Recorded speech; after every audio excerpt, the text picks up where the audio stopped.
todas. Esta es la primera webconferencia del curso de Geografía Histórica de la Historia de la Universidad Nacional.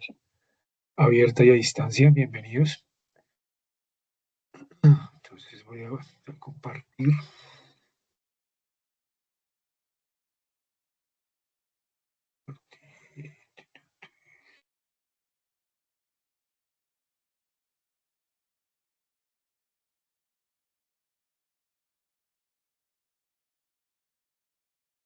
¿Están viendo mi pantalla ahí?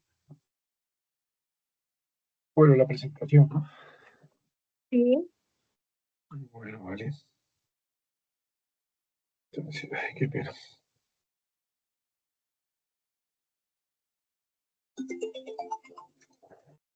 Perdón.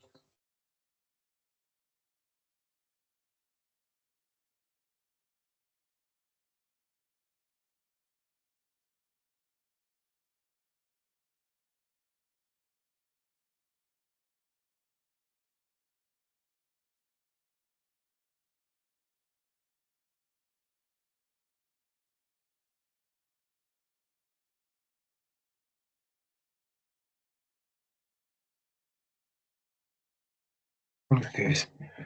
Bueno, aquí vamos a empezar. Vamos a empezar entonces la webconferencia. Entonces, geografía histórica. ¿Cuál es la agenda de este encuentro? Entonces, primero, darles una bienvenida a ustedes.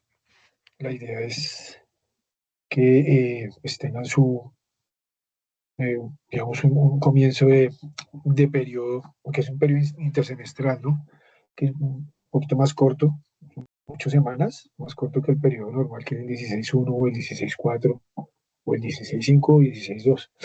Este es un periodo de 8 semanas que es un intersemestral, o sea, vamos a tener que trabajar muy rápido. Entonces, la cordial bienvenida a ustedes a este curso de geografía histórica.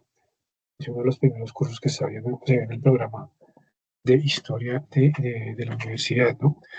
Entonces, una cordial y calurosa bienvenida a todos y a todas. Y espero pues que sea de su agrado este curso y que pues aprendan y exploten lo máximo. Bueno, tenemos después, vamos a mostrar el objetivo de esta fase. Vamos a ver unas aproximaciones teóricas a la geografía histórica y ahí ya explico la actividad que vamos a desarrollar en esta fase 2 y pues a responder preguntas, ¿no? Les voy a dar también algunas directrices pues para desarrollar lo que se va a desarrollar durante todo digamos, el curso, que son las reseñas. Entonces les voy a explicar más o menos cómo hacer una reseña y les voy a montar un material para que ustedes lo tengan ahí claro, listo, que me imagino que no muchos han hecho reseñas críticas de material historiográfico. Entonces, la idea es que pues tengan una base para desarrollarlas. ¿Listo? Entonces, como les decía, entonces, bienvenidos a este nuevo periodo académico. Como les decía, 8 semanas, es un poco más, digamos, la mitad de los periodos normales. Entonces, necesitamos dedicación y compromiso para que ustedes puedan sacar adelante su curso, ¿no? Recuerden que el código de este curso es 400-368-313, geografía histórica. Entonces, ¿cuál es el objetivo de este curso? O de esa fase 2, ¿no? Digamos, la idea es identificar las corrientes de pensamiento eh, que eh, se dan en la geografía histórica para llevar, digamos, un encuentro crítico eh, en torno a todas las problemáticas que se presentan, problemáticas sociales que se presentan del pasado y el presente de nuestro país. La idea es entender que eh, la historia como tal está en todas las disciplinas, digamos, pero creo que la historia eh, está o se estudia de la mano con otras disciplinas. Y una de estas disciplinas es la geografía. No se puede, me imagino que usted ya lo vio en algunas lecturas, o lo están viendo en las lecturas que estamos trabajando en estos momentos, sobre todo de Carl Sauer, eh, era necesario historizar la geografía. Carl Sauer era originalmente geógrafo, pero él entendió que la geografía sola, la geografía física sola, no se podía estudiar sin saber qué pasaba a través del tiempo, ¿no?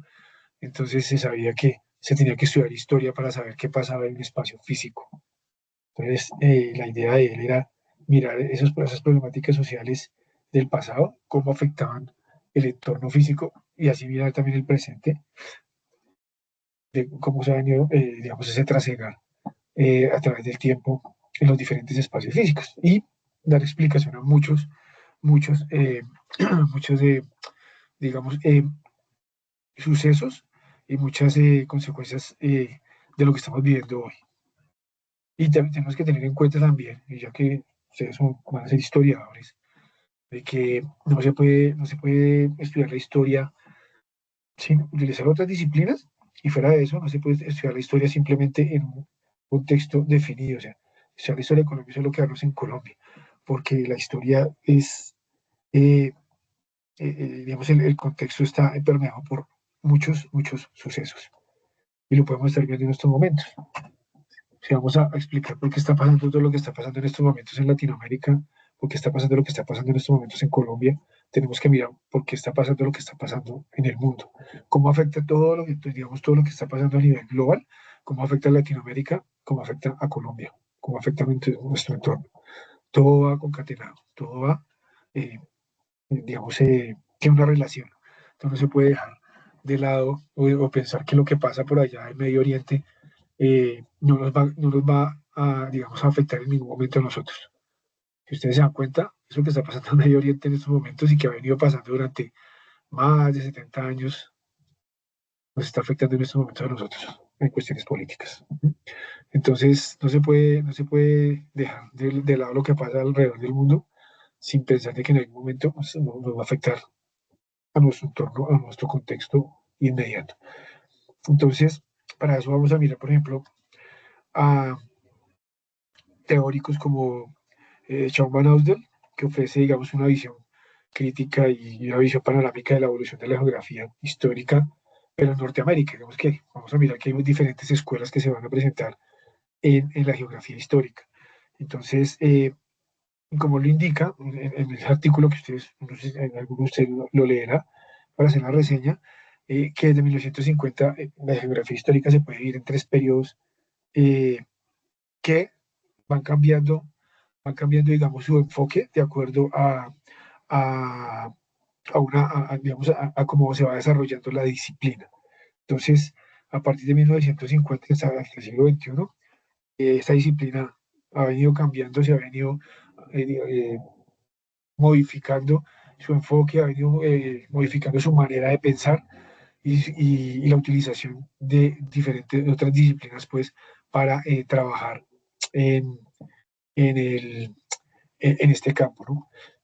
Antes que nada, a mí se me olvidó presentarme, ¿no? Mi nombre es John Alvarado. Yo soy historiador de formación de pregrado en la Universidad Nacional y tengo una especialización en ciencia de las ciencias sociales y la historia de la Universidad Flaxo de Argentina y tengo una maestría en estudios políticos de la Javeriana. Y en ese momento me encuentro haciendo el doctorado en historia en la Universidad Nacional. Pues, qué pena no me presenté antes, pero quería empezar a contarles todo lo que se puede aprender en este curso, ¿no? Sigo, ¿no? Digamos que para esto Van Ausdal organiza o divide en tres periodos el estudio de la geografía histórica, lo que vamos a ver a continuación. Está la escuela clásica, está otra que se conoce como continuidad y cambio, y otra que se llama nuevas direcciones. Entonces, la primera, que es la escuela clásica, los geógrafos humanos, porque hay dos divisiones en la geografía, que es la geografía humana y la geografía física. Entonces, el enfoque de la geografía humana es al que pertenece la geografía histórica. ¿Listo? Entonces, esos geógrafos humanos estudiaban las regiones, eh, estudiaban, digamos, qué daba la disciplina o sea, qué mantenía la disciplina cohesionada y también, digamos que miraron ese enfoque hacia la historia para historizar la geografía y poder dar una explicación a ese pasado, ¿no? Pero mezclando las dos disciplinas. Entonces, dentro de esos dos conocedores o expertos o personajes pues, que trabajan en esa escuela clásica que va del 50 al 65, tenemos a Carl Sauer y a Andrew Clark. ¿No? Carl Sauer, digamos que es el pionero pues, en el estudio de la geografía histórica. Él es de la Universidad de Berkeley, en California, y él promueve que la relación entre la cultura y el paisaje da origen a esa escuela que se conoce la Escuela de Berkeley. Él, digamos que eh, lo que hace es entender que el paisaje natural está permeado por lo que él llama por una cultura. Y un paisaje natural termina transformándose en un paisaje cultural, de acuerdo a la cultura que lo ocupa.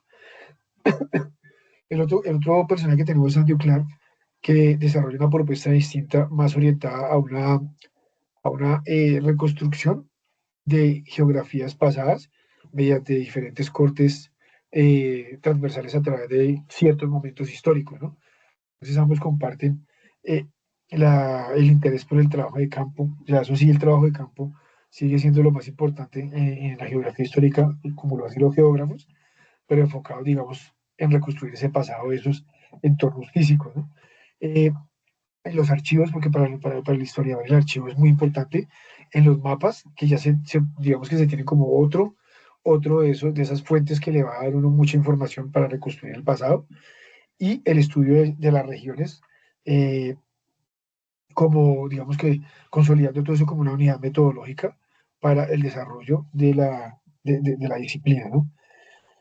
Eh, la segunda etapa pues, de la geografía histórica en Norteamérica se denomina, o la denomina Van Ausdal, continuidad y cambio, que va entre el 60 y 1979 del siglo XX. Entonces, a partir de los años 60, esa geografía humana vive una transformación y es impulsada por una regulación cuantitativa. Entonces ya empezamos a utilizar eh, otro tipo de disciplinas como la matemática para, digamos que para convertir la geografía en una ciencia eh, enfocada en descubrir leyes y patrones y métodos estadísticos, o sea, como volverlo como más exacto a los estudios que se están llevando a cabo con la geografía, ¿no? Entonces, eso lo que hace es que los geógrafos históricos se vayan como hacia los márgenes del campo disciplinar. Porque si vamos a mirar los geógrafos históricos o los historiadores, pues nos enfocamos más en la parte cualitativa y la cuantitativa. Entonces, esto hace que se den unas continuidades, pero también unos cambios en esos estudios. Entonces, mientras algunos de estos geógrafos históricos se mantienen en esos métodos tradicionales, otros comienzan a incorporar modelos y patrones espaciales, surgen también las críticas que surgen en toda disciplina, ese revisionismo que se va llevando a cabo en las diferentes disciplinas para mirar qué cosas están funcionando y qué cosas no. Es una autocrítica de la disciplina, digámoslo así. Y entonces se va dando como unas críticas que se enfocan a que eh, hay una excesiva descripción de la escuela clásica, entonces se describe demasiado, pero se considera muy empírico y que no hay unas teorías y no hay nada exacto como las ciencias exactas que ayuden a explicar lo que se está trabajando. Entonces ahí aparecen otros teóricos como James Vance o Donald Meany y que intentan combinar los enfoques explicativos con análisis espaciales e históricos. Entonces, para desligarse completamente de ese legado clásico, entonces empiezan a, lo que les decía, a utilizar otras disciplinas de ciencias exactas para explicar, digamos, todos esos fenómenos que se van presentando. Y por último, tenemos la tercera escuela o la tercera división, pues, o el tercer estadio de esa geografía histórica en Estados Unidos, que se denomina Nuevas Direcciones y va de 1980 hasta la actualidad. Más o menos la actualidad es el tiempo en el que escribió Manaus ese artículo. Entonces, desde los años 80, la geografía histórica ha venido teniendo unas tendencias de la geografía humana. Entonces, presta mayor atención a todo lo que son los procesos sociales, a todo lo que es el estudio del poder, la representación, el género, la identidad, todo lo que tiene que ver con concierne al ser humano. a la raza humana. ¿Listo? Entonces, esta etapa está marcada por influencias como el marxismo, el posmodernismo y los estudios culturales. Y se destacan a varios autores o, digamos, académicos como David Harvey, Don Mitchell, James Duncan y Dennis Cosgrove. Ellos, digamos que se encargan de eh, echar mano de todo lo que es más la geografía humana y centrarse en lo que es el trabajo digamos, con las dinámicas humanas y cómo estas modifican el espacio geográfico. Pero las dinámicas humanas que vienen contenidas con ideologías, que vienen contenidas con todo tipo de ideas e ideales que hacen que las dinámicas del ser humano cambien en ciertos lugares, ¿no? Entonces, nos proponen nuevas formas de leer el paisaje como una construcción ideológica y simbólica. Entonces, la ideología permea mucho la manera de actuar del ser humano. Creo que lo estamos viendo igual en estos momentos. Entonces, se centran en eso y se dan cuenta que ciertos sistemas económicos, ciertos sistemas políticos también, o ideológicos, están afectando también esos entornos espaciales en los que se dan las diferentes dinámicas humanas. Se observa también un creciente interés en temas como el conflicto social, la resistencia subalterna, el análisis crítico de los archivos, eh, como ese espacio de esa disputa discursiva. También hay una fragmentación temática y metodológica que enriquece el campo, pero también ha diluido la identidad como subdisciplina específica. Entonces, hay unas preocupaciones sobre, hay unas preocupaciones sobre esto que se va dando, ¿no? Que de tanta disciplina que se va utilizando para el estudio de la geografía histórica, que la geografía histórica va quedando como relegada o tiende como a desaparecer dentro de la misma geografía.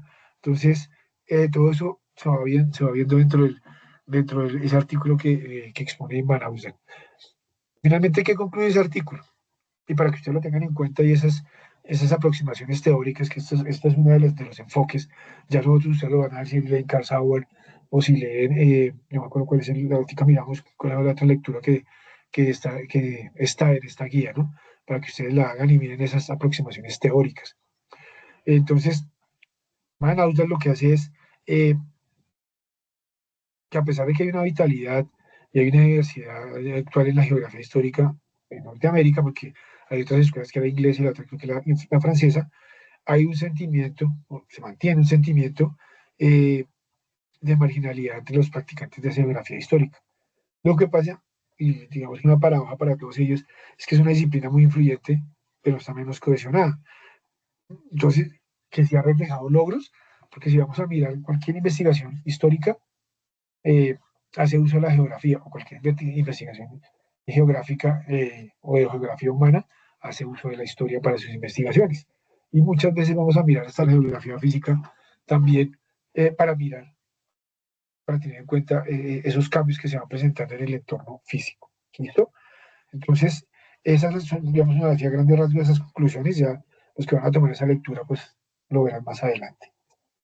¿Listo? Entonces, esas aproximaciones teóricas, ya más adelante les llegará pues una invitación para asistir a un CIPAS. Los CIPAS, digamos, son esos encuentros donde vamos a profundizar estos temas y vamos a hablar digamos, más a profundidad sobre esas aproximaciones teóricas a la geografía histórica.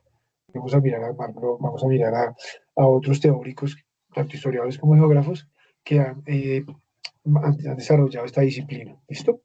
Entonces, por ahora dejamos aquí esto y vamos a mirar en qué consiste la actividad que vamos a trabajar en la fase 2. Primero tenemos que realizar las lecturas. Vamos a revisar esos referentes bibliográficos disponibles para la fase 2. Ya saben, los que aparecen ahí están ahí en la guía, eh, están en la misma instrucción que de la apertura del foro, que es lo que vamos a mirar si el foro está funcionando, porque me dijeron que el foro de la fase 1 no pueden responder, entonces no sé qué sucede. Eh, Después vamos a realizar una reseña de uno de los referentes y compartirla en el foro. Eso es importante, por favor. La reseña tienen que compartirla en el foro y tienen que participar en el foro porque Eso está dentro de la rúbrica de evaluación, está dentro de, digamos, los aspectos que se van a evaluar eh, en cada actividad. Y uno de los aspectos que se evalúa en la actividad siempre es la participación en el foro, tanto las publicaciones que ustedes hagan como los comentarios que hagan a sus compañeros. Es importante. ¿Qué es importante también de la participación en el foro?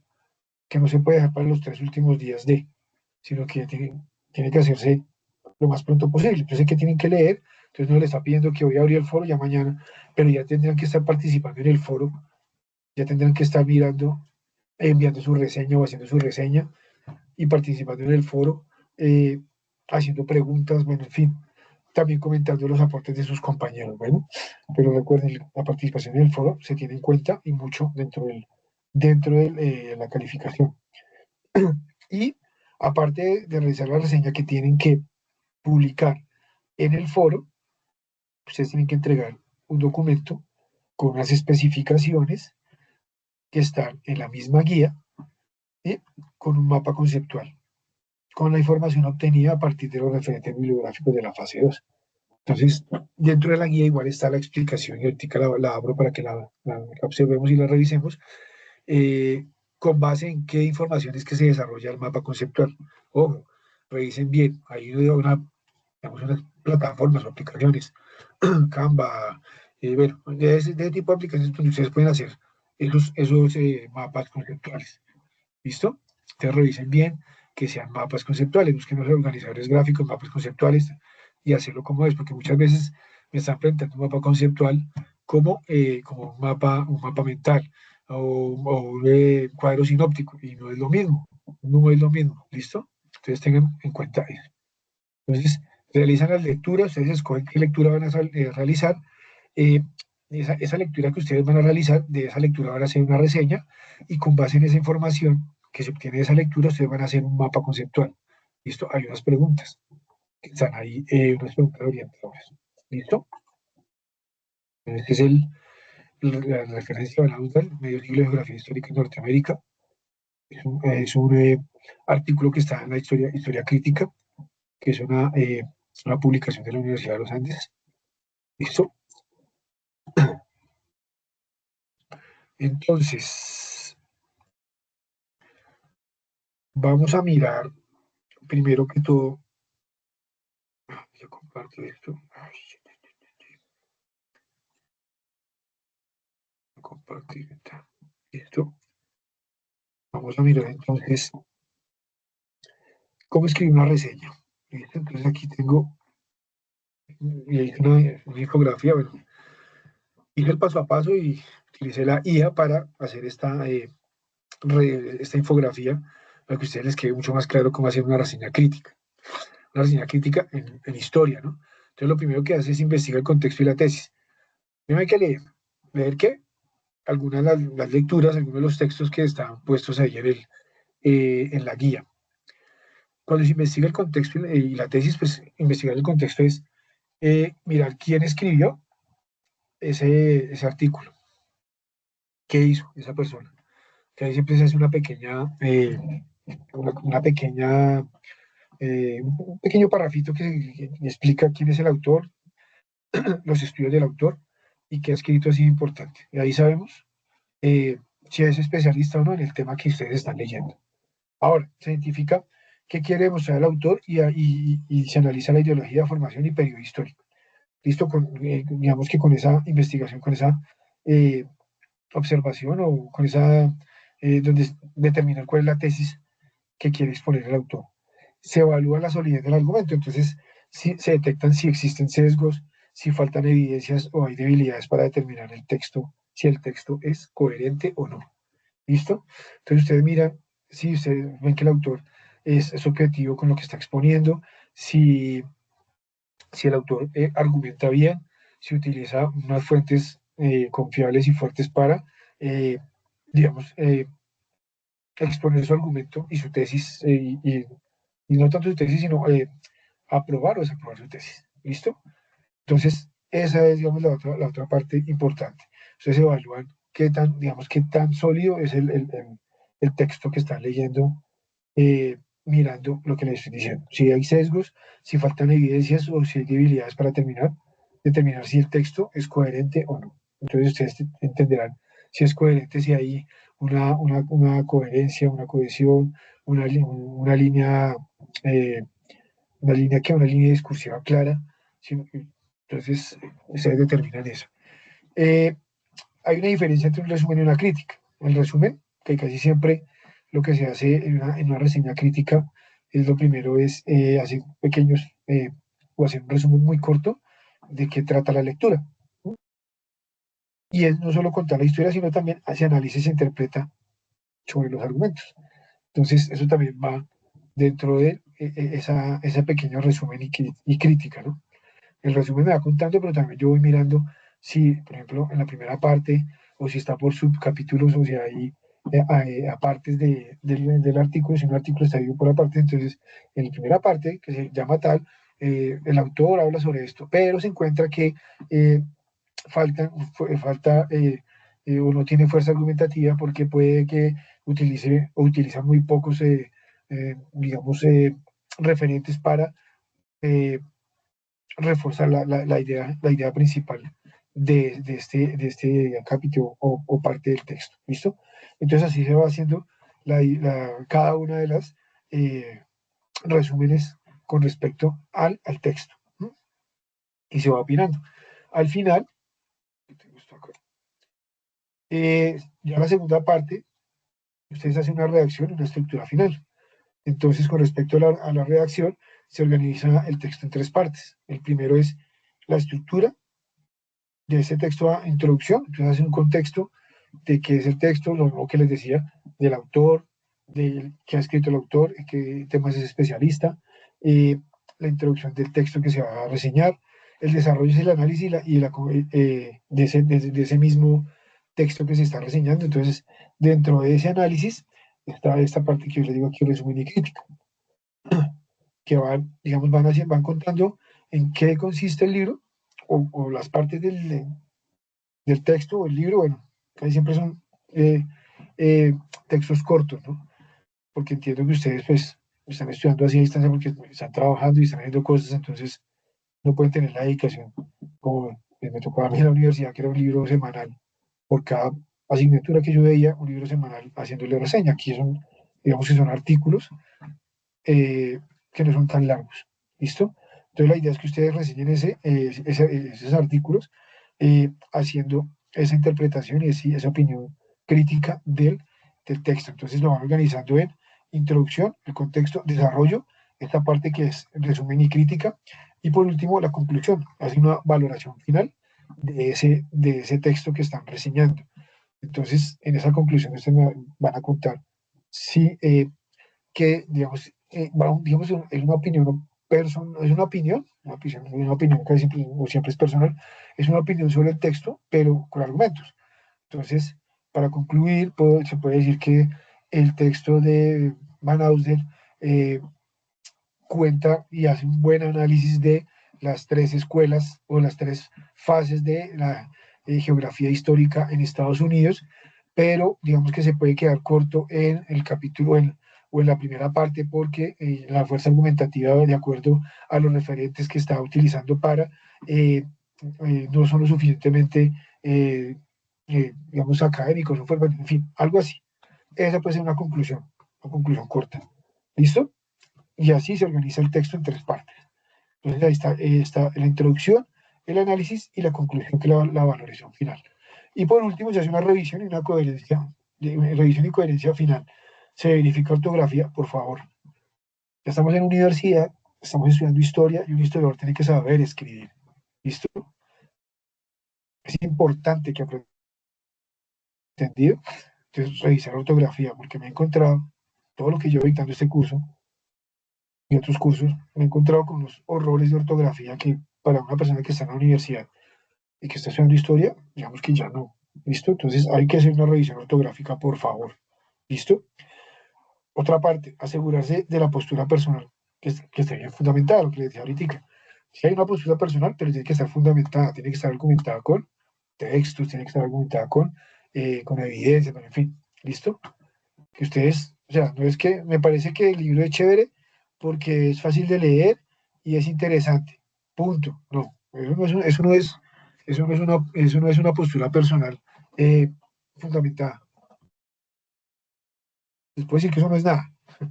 Fundamentada es, como les acabo de decir, se queda corto porque hay ciertos autores que pueden reforzar esta parte, bueno, en fin, ¿listo? Eso es una postura personal fundamentada. Entonces, aquí la guía rápida, igual esto yo lo voy a montar en el foro, ¿listo? La guía rápida para la estructura de reacciones, introducción, desarrollo y conclusión. En la introducción, título, autor, tema y su postura en general. ¿M? El desarrollo, resumen de ideas principales y análisis crítico del enfoque que tiene el autor con respecto al tema. Y la conclusión, una valoración final y una recomendación de la obra. Se recomienda la obra porque aporta para el estudio. Pues, ¿listo? Eso es, digamos, una reseña crítica en, en historia, ¿no? Pero la idea es que ustedes redacten y hagan sus reseñas teniendo en cuenta digamos, este paso a paso, sí, este paso a paso. ¿Listo? Claro. Con respecto a eso, ¿tienen alguna pregunta, duda? Bueno, con ¿Todo Luisa. claro hasta ahí? Dime, Luisa. Una pregunta, si desde las posturas personales no se manejaría el tema de las APAs, de la norma APA. La Eh, norma es, bueno, bien. Oye, eso es lo otro que tienen que tener en cuenta, por favor. Norma Zapa. Yo soy súper cansón con eso. No sé si los otros profes, pero igual, ustedes van a ver conmigo, no sé si están todos, van a ver conmigo este curso y van a ver conmigo historia antigua y medieval, por eso sin problemas, ¿no? Y yo soy súper cansón con las normas APA. No sé si los otros profes despedirán, pero un historiador tiene que aprender a referenciar, tiene que aprender a manejar el tipo de normas que sea. Pues aquí se manejan normas APA, en la nacional se manejan normas ICONTEC, está Chicago, hay diferentes, porque ustedes, como van a ser historiadores, van a escribir artículos, van a escribir libros, para otras publicaciones, y ellos van a ser exigentes con la aplicación de normas, ¿listo? Entonces, normas APA séptima edición, que es la que utiliza la universidad, se consigue, digamos, ustedes entran, les voy a mostrar dónde, para que ustedes Perdón, profe, pero entonces, desde la postura personal, ¿cómo se manejaría ahí? Igual hay que sí, hablar de referentes te voy a bibliográficos. explicar, ¿o tú sabes dónde conseguir las normas APA? Sí, pues Bueno, no, listo. sí. Sí, lo que pasa es que Ah, como bueno. hay unos lineamientos y hay un catálogo que utiliza la universidad, que por eso lo tiene Mm, publicado, para que lo presenten de acuerdo ok. como, ¿listo? Pero sí, Bueno, claro, ustedes tienen que utilizar normas APA porque toda idea o parafraseo que ustedes utilicen para argumentar tiene que ir citado. Ustedes, y más o menos fue lo que les digo, pero es así. Ustedes no tienen ideas propias. Ustedes todo lo que están escribiendo por ahora son ideas de gente de lo que han leído. ¿Listo?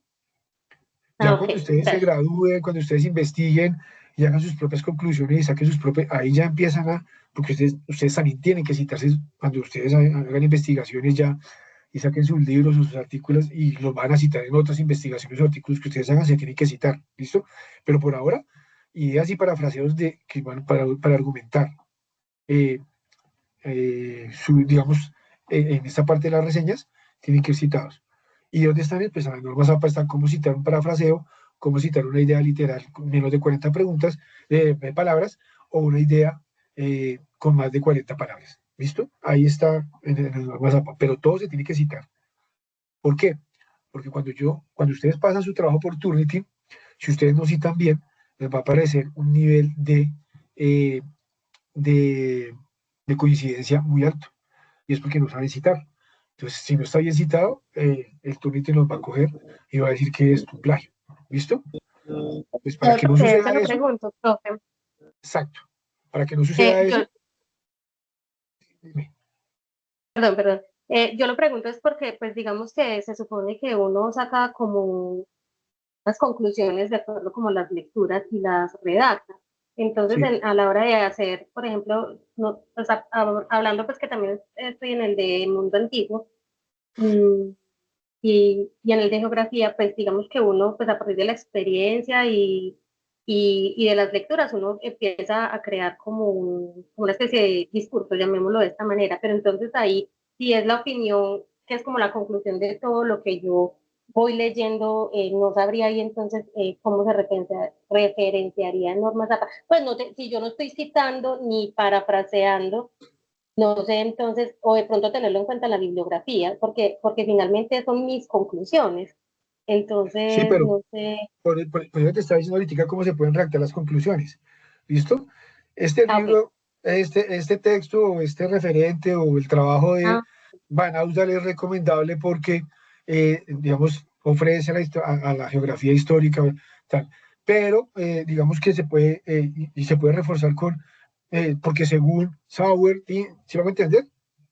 Y sí, también lo ok, puede decir Mark Bloch, dice que entonces eso es citar un parafraseo o una idea. Y con eso refuerzas tu conclusión. ok, muchas ¿Listo? gracias. Eso, ¿listo? Vea, igual les queda claro porque sí es complicado y cuando uno, y se lo digo porque, o sea, cuando yo empecé a estudiar historia también, o sea, sufrí demasiado aprender todo eso.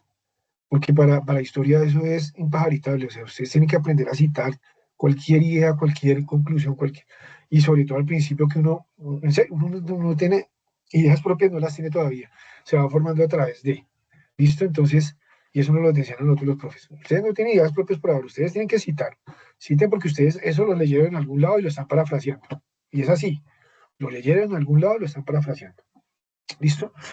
Entonces, tenerlo claro. Otra cosa, si van a utilizar IA.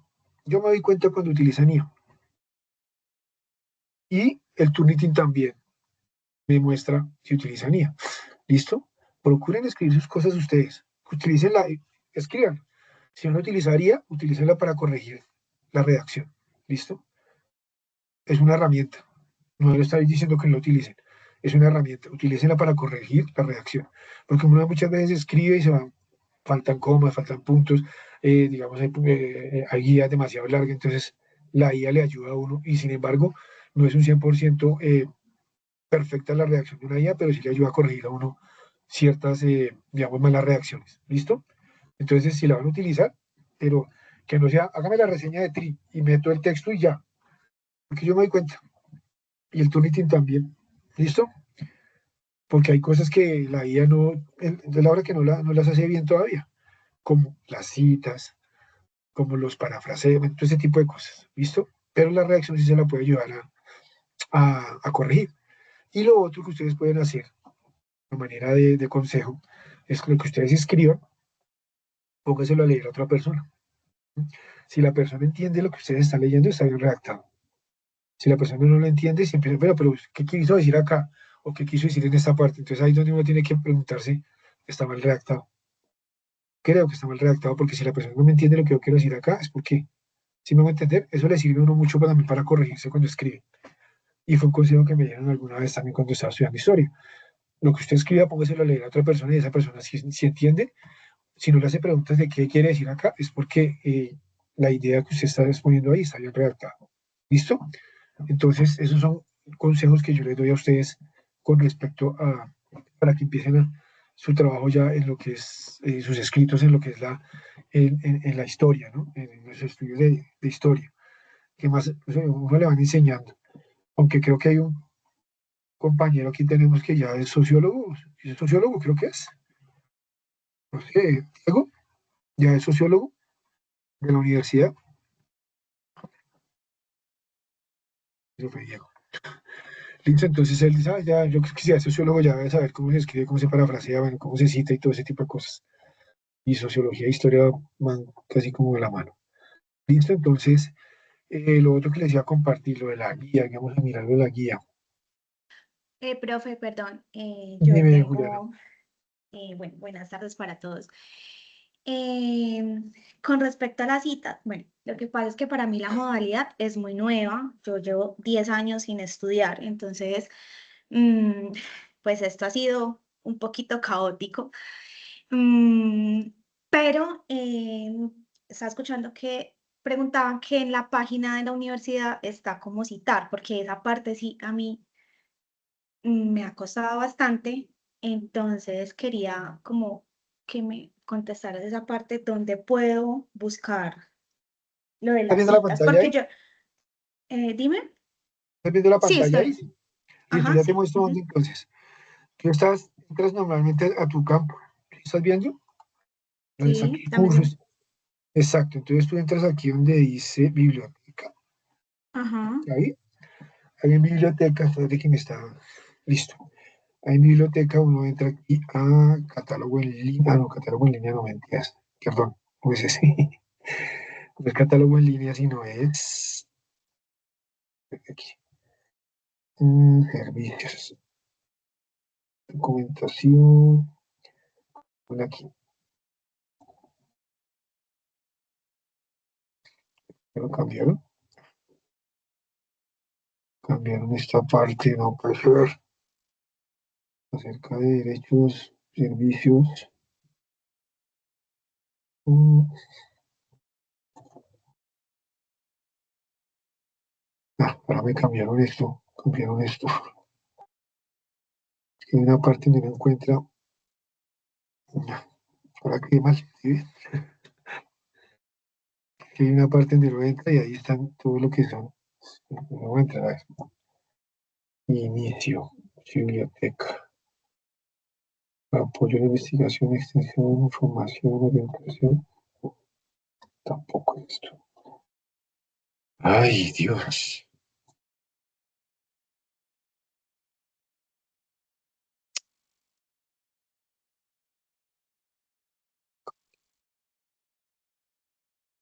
Documentación, extensión, información. No, no, no. Me va a tocar mandarles a ustedes como el paso a paso. Voy a buscarlo y les mando como el. Porque no. Yo lo intentaba entrar y lo encontraba fácil.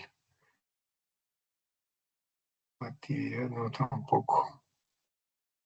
Es que hay una parte donde ustedes entran y están ahí, tanto lo de Turnitin, están ¿cómo se llama esto? Eh, las plataformas donde ustedes pueden buscar bibliografía. Es que no,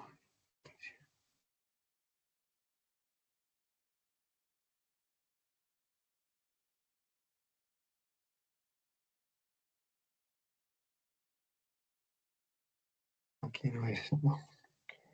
Me va a tocar enviarles con PDF, donde está el paso a paso, para que ustedes lo tengan ahí, porque no lo tengo. O cuando tengamos la web de procesos y problemas, lo busco y te lo explico ahí, porque no la listo, profe, encuentro. muchas ¿Listo? gracias. Sí, porque es que no sé qué pasó. Si entraba fácil ahí, porque siempre estoy descargando ese. Y si no he dado caso, yo tengo descargado ese folleto de normas APA de la universidad. Lo monto, si quieren, lo monto en el grupo de Teams que acabo de crear, para que ustedes lo tengan ahí y lo descarguen. ¿Listo? Listo. Porque sí se me hace como extraño que no me aparezca eso acá. Bueno, les iba a explicar, bueno, íbamos a mirar la guía, ¿no? La guía de esta actividad. Entonces entramos al foro. Bueno, esto les iba a mostrar a ustedes el foro. Este es el foro de geografía histórica, ¿no? Foro de discusión, fase 2, aproximación a la teórica de la geografía histórica. Digamos que están todos estos grupos. ¿Ustedes están viendo en la pantalla? Sí, Exacto. Lo que pasa es que si se dan cuenta que están del 1 al 5. Y yo tenía, somos 8, yo tenía dos aquí, uno acá, uno acá, uno acá. Entonces estaban como, y pues la idea es que ustedes estén agrupados y puedan discutir y puedan hablar a través del foro. Entonces uno entra al foro, entonces yo organicé a través de los grupos y quedaron en el grupo 1, que ya está abierto para que ustedes entren. Ya ustedes pueden entrar y han podido entrar a escribir algo en el foro de discusión, o no han podido. No, no nos da la opción de responder. No les Y da, creo que no ahorita, les, no les no, aparece esto acá. en ese no nos dio, ni en el de la otra asignatura tampoco daba la opción de responder. Entonces, yo creo que todos los compañeros, pues, No, pero en esta fase, yo sé que en la primera mm, todos tuvieron problemas, porque es que ya yo hablé con un ya estudiante le, que me dijo, un ya le estudiante me dijo dije, que ya en este sí podía responder, que en este sí aparecía la opción, en el ya le foro, confirmo. en la fase 2. Entonces necesito saber, Sí, porque a mí ya me aparece que se puede responder. listo, listo. Entonces si le aparece, si te aparece a ti, le aparece a los demás. Es que no entiendo por qué no aparece, o sea, por qué no apareció la vez pasada. Sé que muchos publicaron en el foro de noticias o de interacción social, y eso lo validé, digamos que pues Sí, a por mí también ya me participación, aparece. listo. Entonces ya pueden empezar a responder. Entonces aquí mismo les voy a montar esa infografía que hice sobre la reseña, la monto acá y para que ustedes la tengan aquí, ¿listo? Y por favor, pues, entonces, para que empiecen a hacer sus lecturas, como aparecen aquí las lecturas de Naudal, Delgado y Brodel para esta fase 2. ¿Listo? Cualquiera de esas. ¿Listo? Ahora entonces sí vamos a mirar. Bueno, la instrucción está igual acá, la de la guía. La de la guía, la de la guía de actividades. Entonces, aquí está fase 2, o sea, del 16 al 29 de junio. Cualquiera de estos tres van a leer ustedes. De Brodel, son 2 tomos grandísimos, pero usted, el que va a escoger Brodel, va a leer del tomo 1 el capítulo 4 y el capítulo 5. Pues nada más. ¿Listo? Está en este link. De Delgado Rosso es un artículo del cuaderno de geografía de la Universidad Nacional y de Van Ausdal, el que acabé de exponer ahorita. ¿Listo? Cualquiera de esos tres, ustedes escogen uno de esos para realizar la reseña. El paso a paso está aquí. A nivel individual, realizar las lecturas establecidas, realizar los referentes, la fase disponibles, estos tres, cualquiera de estos tres. El paso 2, realizar una reseña de cualquiera de estos tres. ¿Listo? El paso 3, elaborar un mapa conceptual con la información obtenida a partir del referente bibliográfico reseñado. Entonces, el que ustedes escojan, lo van a reseñar y a partir de ese referente que ustedes reseñan, van a tener o van a responder la pregunta orientadora, que es esta que está acá. Y con base en esa respuesta a la pregunta orientadora, ustedes van a hacer el mapa conceptual. ¿Listo? ¿Es claro? Para hacer el mapa conceptual van a utilizar Canva, Miro, Lucidchart o Luidchart. ¿Listo? Cualquiera de esas tres, esas 4 plataformas para hacer el mapa conceptual. Y por último, entregan el documento en un formato Word que tiene que tener portada, introducción, en ese de la norma ZAPA, se me olvidó el nombre. Bueno, donde están las normas ZAPA, ahí está cómo presentar la portada, ¿listo? Una introducción, la reseña socializada en el foro, entonces sacan el pantallazo, ¿sí? El mapa conceptual y las conclusiones, ¿listo? Todo eso también tiene que ir con qué, pues, si van a utilizar referentes bibliográficos, colocar los referentes bibliográficos. Todo eso debe ir ahí en ese documento Word, ¿listo? Claro, ¿hay alguna duda con respecto a esto?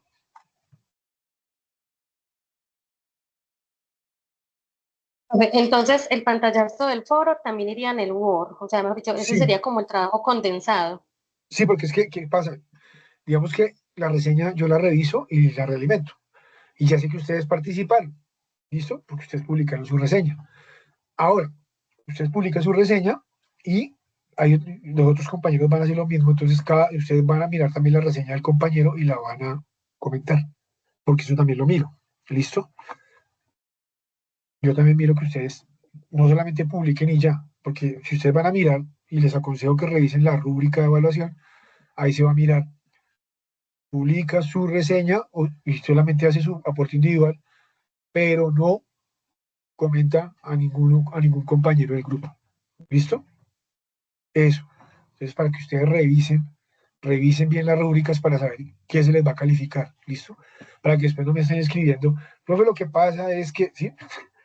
Porque es que entonces me toca ponerme a contestar correos diciendo, mire, en la guía está esto, en la rúbrica de evaluación se evalúa esto, y pues no está como se debe presentar. ¿Es claro? Entonces, revisen la rúbrica para que se den cuenta qué es lo que se les va a calificar. Ustedes hacen su reseña, la publican en el foro. Si un compañero ya publicó una reseña, entonces ustedes la miran, y le hacen algún comentario con respecto a la reseña que publican. La pueden publicar así, ahí en el foro, sin necesidad de que manden un Word. Publiquen ahí en el foro. Listo, con eso todos la pueden leer porque es más cansón ponerse a dar y clic y abrir en otra ventana o abrir la ventana y que se me desaparece el foro, en fin. ¿Listo? Entonces, publiquenla ahí en el foro, normal, la reseña. Tampoco tiene que ser tan larga, pues. ¿Listo? Y comentan esas reseñas y esos aportes de sus compañeros. Listo, igual aquí está el paso a paso para que ustedes lo tengan en cuenta, ¿vale? Igual si tienen algún inconveniente, algún problema con respecto a eso, ustedes me escriben por el Teams y yo intento responder lo más rápido posible. ¿Listo? Entonces, esa sería la actividad, ese sería el trabajo a desarrollar con respecto a esta fase 2. La idea es que ustedes pues se gocen o aprendan o saquen lo mejor de eso que están trabajando, de eso que están leyendo. ¿Listo? Y que utilicen, pues, digamos que este curso de geografía histórica no es prerequisito de otro, pero sí es importante, porque más adelante se van a dar cuenta, oh, que de pronto les gusta y se van por esa línea de investigación, uno no sabe. Entonces la idea es que exploten digamos, esta línea de trabajo que es la geografía histórica. Bueno, entonces, si tienen alguna otra pregunta, si no, pues dejamos aquí y yo voy a subir esta grabación en el foro de noticias para que la consulten cada vez que necesiten y para que sus compañeros también la consulten, los que no se pudieron unir, ¿vale? Entonces, si tienen alguna pregunta, si no, pues dejamos acá. Claro, profe, muchas gracias. Bueno, vale, Luisa, muchas gracias. Entonces, bueno, Muchas si no hay, gracias, profe. vale, si no hay más preguntas, si no hay, entonces, muchísimas gracias por haber asistido y esperamos, no espero, que el curso sea de su agrado, igual lo que les digo, si tienen preguntas, dudas, me escriban estaré pendiente de todos sus trabajos, listo. Entonces, que tengan una buena tarde, bueno, que estén muy bien. Hasta luego, compañeros. Gracias. Hasta luego, gracias. Hasta luego, gracias. Hasta luego.